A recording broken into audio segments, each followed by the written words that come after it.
everybody, it's Mr. Raine here from PE Partner. Got another game that you can play outside in the garden. It's called milk carton bowling, okay?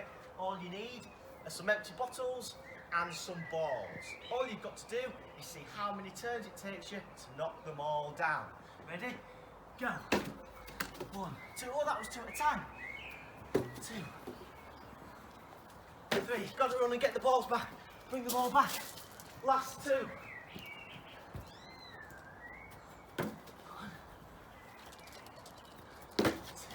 Okay, they're all down.